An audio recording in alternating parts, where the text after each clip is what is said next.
చీటికి మాటికి లీకుల మంత్రి దిగిపో విద్యా మంత్రి చీటికి మాటికి లీకుల అరే దిగిపో విద్యా మంత్రి చీటికి మాటికి లీకుల మంత్రి దిగిపో విద్యా మంత్రి చీటికి మాటికి లీకుల అరే దిగిపో అరే దిగిపో విద్యా మంత్రి చీటికి మాటికి లీకుల మంత్రి దిగిపో విద్యా మంత్రి చీటికి మాటికి లీకుల మంత్రి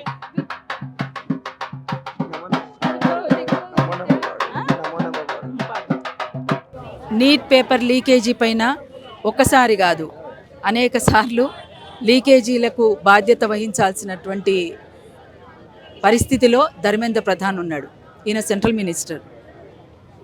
ఈసారి కూడా విద్యార్థుల భవిష్యత్తు అంధకారంలో పడిపోయిన సందర్భంలో ధర్మేంద్ర ప్రధాన్ని గద్దె దిగిపోవాలని దేశమంతా నిరసన గలం వినిపిస్తూ ఉన్నారు.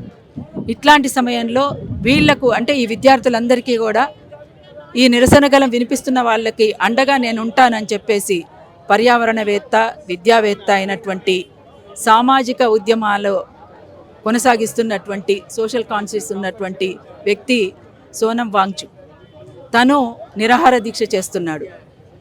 ఒకవైపున తను నిరాహార దీక్ష చేస్తూ ఆరోగ్యం క్షీణిస్తున్నటువంటి సందర్భంలో కూడా కనీసం ఒక మాట కూడా ఇప్పటికీ ప్రభుత్వం మాట్లాడట్లేదు అంటే, మిగతా వాళ్ళెవరు కూడా మాట్లాడట్లేరంటే కార్పొరేట్ శక్తులను పెంచి పోషించడం తప్ప మరొకటి కాదు.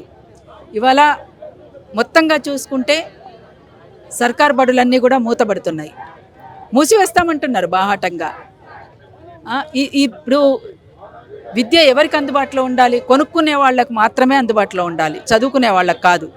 చదువుకోవాల్సినటువంటి పేద విద్యార్థులు ఎక్కడికి పోవాలి? మరి వీళ్ళ పరిస్థితి ఏమిటి? అగమ్య గోచరంగా మారినటువంటి పరిస్థితిలో ఉంది. అందుకనే ఒక పర్యావరణవేత్త ఈ రకమైనటువంటి పరిస్థితికి ఇట్లా ఉంది, అందుకని నువ్వు గద్దె దిగిపో అని చెప్పేసి ధర్మేంద్ర ప్రధాన్ని డిమాండ్ చేస్తూ ఉన్నాడు. అందుకని ఆయన చేస్తున్నటువంటి దీక్షకు, వాంగ్చుక్ చేస్తున్నటువంటి పోరాటానికి మద్దతుగా అరుణోదయ సాంస్కృతిక సమాఖ్యగా మేము కూడా సంఘీభావం తెలపడానికి ఇక్కడికి వచ్చినాము. డాక్టర్ బిఆర్ అంబేద్కర్ సాక్షిగా మన రాజ్యాంగంలోని హక్కులు కాపాడబడాలి అనేటువంటి దానికోసం దీక్ష చేస్తున్నటువంటి సందర్భంలో వాంగ్చుక్కి మనమందరం అండగా నిలబడదాం.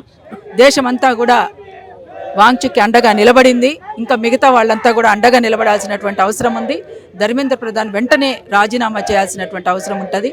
మరొకసారి ఇట్లాంటి పరిస్థితులు అంటే లీకేజీలు అనేటువంటివి, ప్రశ్నపత్రాలు లీకేజీ అనేటువంటిది మరొకసారి పునరావృతం కాకుండా చూడాల్సినటువంటి బాధ్యత ప్రభుత్వాలది.